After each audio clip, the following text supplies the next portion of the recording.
Good morning. I hope you don't mind. Can you hear me? Yeah. Okay, because I get a phobia about podium. So, all right. So, yes, I'm bringing you greetings from our Commissioner, Tory Jessup. He said thank you for allowing us to be here. I'm going to get through this really quickly. I say I can do it in 10 minutes. Don't anybody look at your watches, okay? But we're going to do it real quick, all right?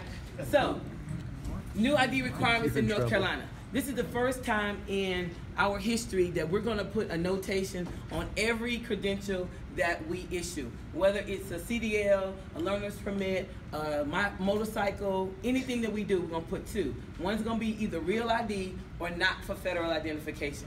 So we're going to talk about that. So why real ID? As she said, in 2005, Congress passed the Real ID Act. This act was in response to the terrorist attack of 9/11 and the recommendation of the 9/11 Commission, which basically said that states needed to issue licenses that met tougher security standards. And from this point on, not yet, but this point on, their federal agencies, TSA, military bases, correctional, nuclear power plants, any federal facility that required ID from that point on would require real ID. That meant that they wanted to see tougher security standards held in all of those federal facilities. What's the benefit of real ID? Right now, we all walk around with our driver's license in our pocket. We take it everywhere we go. This is going to be the same document. That is a state-issued ID. Now it will be federally accepted. So now with the gold star on it, that one card will not only be state, but it will also be federal. The other thing is that it'll be universally accepted. As this was passed in 2005, as we know now, it is 2018. We're like, oh my goodness, that's a long time ago. Why? But what we know is that regardless of what things change, they're always going to accept the gold star. That's what makes it a big benefit from here on out. So if you haven't been to DMV in the last 18 months, you probably have never seen this card design. You probably have the blue bar at the top of your license. This is the new design. Now, we started this design 2 years ago, but we didn't start issuing real ID. We didn't come compliant with the Department of Homeland Security until May of 2017. So you will see this card, if you've been, that doesn't say either. It doesn't have the star, nor does it say not for federal identification. But after the deadline, this card, just as you see it, without the star, will be considered not for federal, okay? Because some of the people have it right now, it doesn't say either, but after the deadline, it will be considered not for federal. The deadline, October 1, 2020. Now that sounds like a long time from now, but it is only 26 months. Why is that important? Because 4 million, we right now in North Carolina have 8 million card holders and counting every day. People are moving to North Carolina. We expect more than 4 million of those people to need or want real ID. DMV does not have the infrastructure, the technology, or the manpower at this point to be able to do 4 million people in 26 months if we don't start going now. If we don't start going now, the line is going to be from here to Raleigh. If you've been by DMV lately or you watch the news, it's almost from here to Burlington already. Okay, so how do I get my real ID? This is really simple. Real ID is really all about the documents. They want to verify that you are who you say you are. These are the documents they're requiring. We did not pass out the brochures. I was just going to say, open your brochure. So we're going to get everybody a brochure, and what we're going to show you is this document right here. In the inside, these are the documents that are required to get real ID. One, we need a legal presence, lawful status, a date of birth document. That is a certified birth certificate, a passport, a legal presence document, or real ID from another state. We need one that also verifies your social security number. This is important. Your full social security number. I say full social security number 100 times, and people still bring me a pay stub that says XXXXX 4272. It has to be a full social security number, okay? We get that from a social security card, a W-2 form, a 1099, or a pay stub, okay? So make sure you know that. Another document is our name change document. This is important. I see the ladies in here. This really affects you if you've gotten married. All your husbands in here, your wives. If their names are different than their identity document, this is what sends most of our ladies back home every time. After they waited at DMV for 2 hours, they get to up there and they don't have their certified marriage certificate, we cannot do name traceability. I was born Lisa Giselle Crawford. I'm still Lisa Giselle Crawford, but had I gotten married, my name may be Lisa Crawford Graham. Lisa Giselle Crawford and Lisa Crawford Graham could be two different people. Unless I have a document that bridges these two people together, I don't know that that's the same person. Certified marriage certificate, certified divorce decree, any kind of document like that, gotta have it for name change, okay? You gotta have name traceability. 2 documents for your current address. Those are real easy. If your current license has your current address on it, that's number 1. If your car registration in your glove compartment has it, that's number 2. If not, a cable bill, a cell phone bill, anything like that we'll accept. Those are the documents that are required for Real ID. You gotta have all of these. As you see in the brochure, this is the most important document. If you want to share anything about Real ID, which we hope you will, with anybody, this is the most important thing. Without the documents, you cannot issue Real ID. Where do I get it? You have to go to DMV. Now, people normally start throwing tomatoes. I'm glad they put the food up. When I say you got to go to DMV, people get stressed out. But you have to go to DMV. This is a really bad time to go to DMV right now. I mean, it's on the news almost every day how long the lines are. When you all leave here, you go down the street, just don't look left, okay? And you won't see the lines. But right now, this is a lot about Real ID. We have some other issues, but this is really about Real ID. People are already understanding that they need to go, and they need to go early. We need you to go. You have to go. We have 2 campaigns going on right now at the state. We have Real ID. You have to go into DMV to get it, and we also have skip the trip. Don't go, do everything online. You can do all your business online once you have your Real ID. Once you have the Gold Star, you have it forever. It never expires. You get to keep it, but you cannot get the first one unless you go into DMV office. Just a little thing about minors. If your grandchildren are coming to see you for the summer, and your daughters send them on a plane by themselves, they're going to have to meet the same requirements as everybody else. They're going to need a Real ID. Right now, kids under 17 don't need identification to travel. That will be the same way after the deadline as well. But if they're traveling unaccompanied, they will have to meet the Real ID requirements. Without, I told you there'd be 2. This is without. If you decide you're not going to get your Real ID, that is fine. It is not mandatory in North Carolina. It is mandatory with the federal government. So if you decide if you're not going to get it, you will have not for federal identification printed on your license. It will look just like this. It's simple, means that it cannot be used for your federal identification. Now, does that mean if you have that, you have an emergency, and you need to fly across country and you have a not for federal? It does not mean that. What it means is you will be required to provide additional documentation. You will have to go to TSA website or go onto that facility's website or call them and find out what additional documentation they are accepting along with this to be able to enter their facilities, okay? So you will not be able to go, but it's gonna be a lot of trouble. It's gonna be more trouble than it's really worth. The other thing about this is, I'm not gonna say anything else about that. So to obtain your Real ID, it's real simple. Gather the required documents, that's the most important part. You can make an appointment. So, you can make an appointment. Write this number down. Do not try to make an appointment. But of course, everybody's trying to make an appointment right now. So we got long lines at DMV, unfortunately, because everybody's going. And now we also have long lines on the telephone waiting to make an appointment. It is better to make an appointment. What I would do if I were you is in the morning when you get up, 2 hours before you get ready to leave out, before you get ready to come to Rotary meet, put your phone on the speakerphone, let the music play while you go get in the shower, go get dressed, have breakfast, get up. And all of a sudden, right before you walk out the door, say, "Good morning, this is North Carolina DMV, how can I help you?" Then you make your appointment. Okay, you make it that simple. But I would not try to go without making an appointment right now. Again, as you see lines along, we don't expect lines to be that long, however. We are fixing this issue, and it's going to be better. Make an appointment.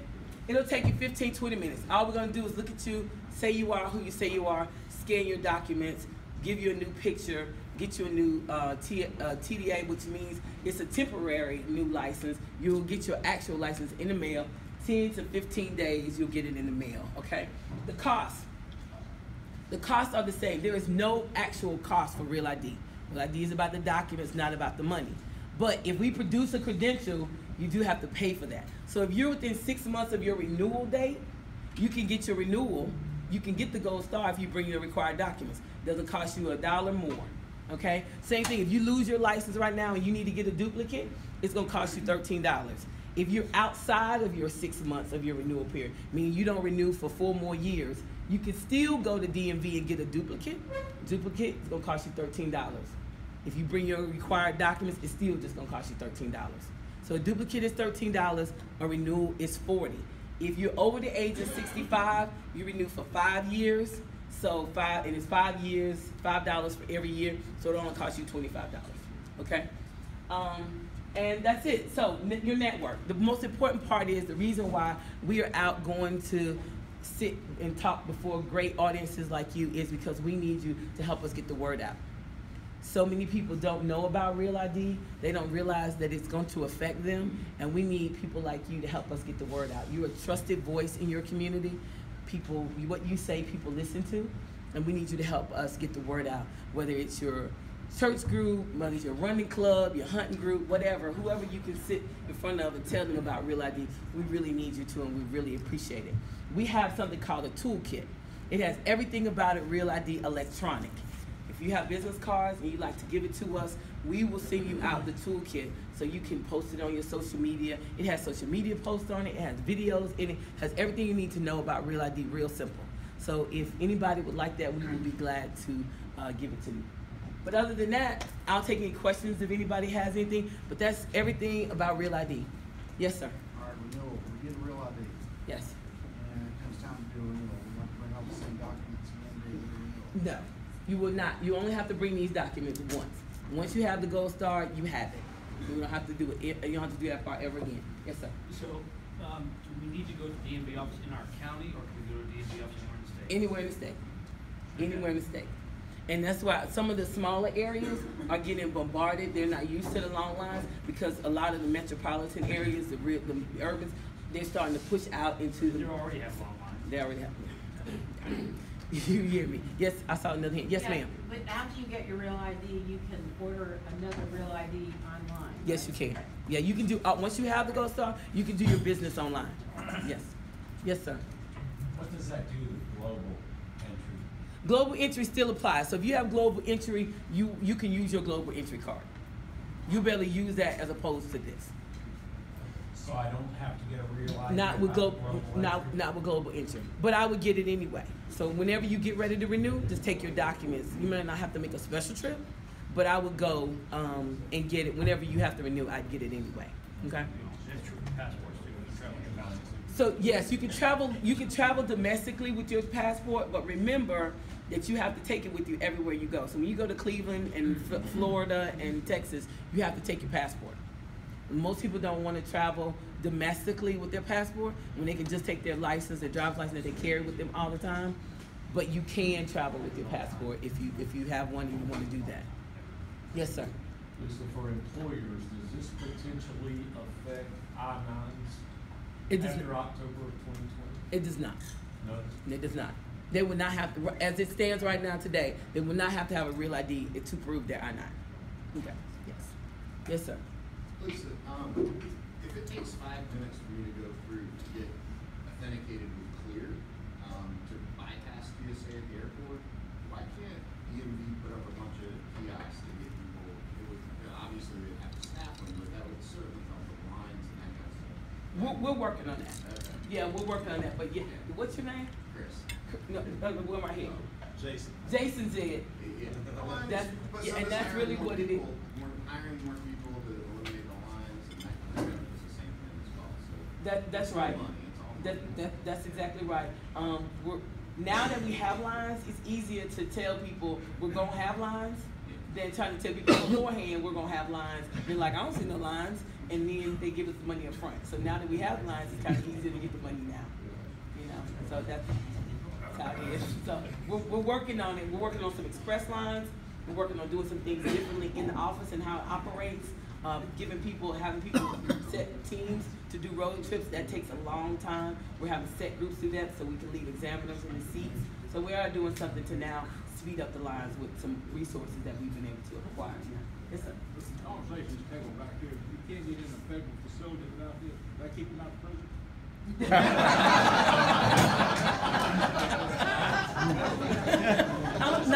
table, maybe every other table, but not that table right there. They're gonna have to go.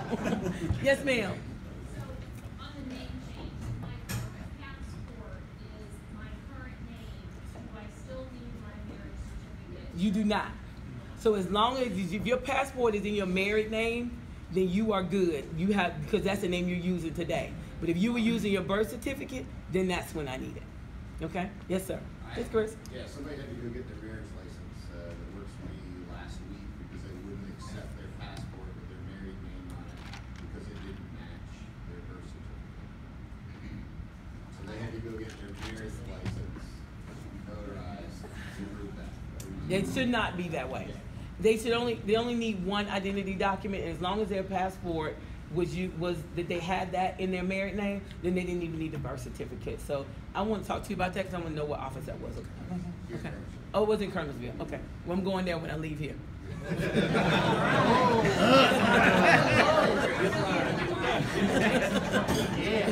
Okay. Anybody else? Anybody else have any questions? I saw another hand. I thought.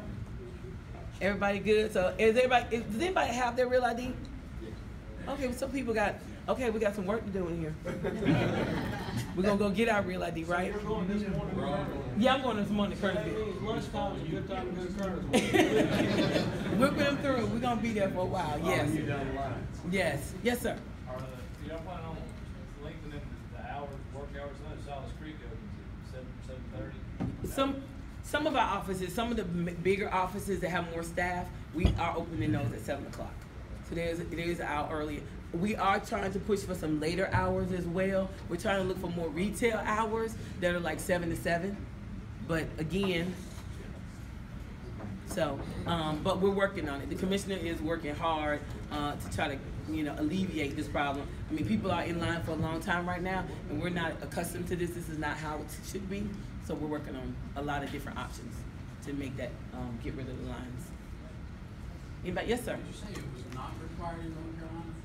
So the General Assembly, in every state, they decided to do it differently. In Georgia did this, I think 5 years ago, and they made it mandatory for everybody in the state of Georgia. So if you had a Georgia credential, you had real ID. They just made it, they required it. North Carolina, however, did not require it. They made it voluntary, that you didn't have to have it. So North Carolina decided not to make it mandatory. But the federal government, for their facilities, they are requiring it. Okay. How come on some military bases, like I'm able to get onto a military base right now with a North Carolina driver's license, but in reading the literature from the military bases, they're saying they talk about real ID. Yeah. They're currently taking North Carolina's driver's license right now, and mine doesn't have the star on it. Okay. I assume mine was real ID. But other states, they're not even allowing them to go into the military bases right now with their driver's license right now. So That's right. So here's the difference, and that's a great thing. Here's the problem. Here's the issue. Military base, the commanders on a military base have full autonomy. They really can decide themselves what they're going to require for their facilities when it comes to military bases. So back in January, Fort Bragg's commander decided, I think, on one day on a Friday you could do it one way. On Monday he said everybody has to have a real ID. The line was wrapped around Camp Lejeune, Fort Bragg. It was crazy because he had the autonomy. He has that power to say. So across the board, each federal facility can decide for themselves, whoever is the owner of that facility. Like for right now, federal courthouses are not on the list. You should be able to go into a federal courthouse without having real ID. Well, we've been told that the judge at the federal courthouse in Raleigh is going to require real ID because he has that autonomy. And you are going to find that as time goes on, more people are going to start requiring real ID as a tougher security standard, a more safer measure that people are who they say they are. So right now, it's just federal facilities, and it's just this. But we don't know where it's going to expand to as the days and weeks get closer and closer. But what I tell you on the second slide, we don't care what the rules change as long as you have that gold star. What is universally accepted? You will not have to worry about what people are changing and how they're doing it. You will always be good. Okay? So in other states, they are already saying, no, you have to have real ID because they have the autonomy to do that. Yes, sir. Why did it take so long to get Good question. A lot of people ask that question. It started in 05. We're now, and they're not going to implement it until 2020, because what had to happen in the back of the house at DMV offices across the country, the security measures that we had to meet with the Department of Homeland Security to be compliant with all of their rules, took a long time. It took a long time, and every thing that they did changed sometime. You know, again, it kept changing, it kept moving the ball, and it took a while. So, and then they kept pushing the deadline out. Okay, it was 08, then it was 2010, then now it was 2012, and then they finally just put their foot down and said, we're doing it October 1, 2020, come water or whatever. So, yes, sir. Is there any support for a universal driver's license across all states at the federal level? Not any real one that we know of. Not at this point. Anybody else? Anything else? Thank you so much. I really appreciate it.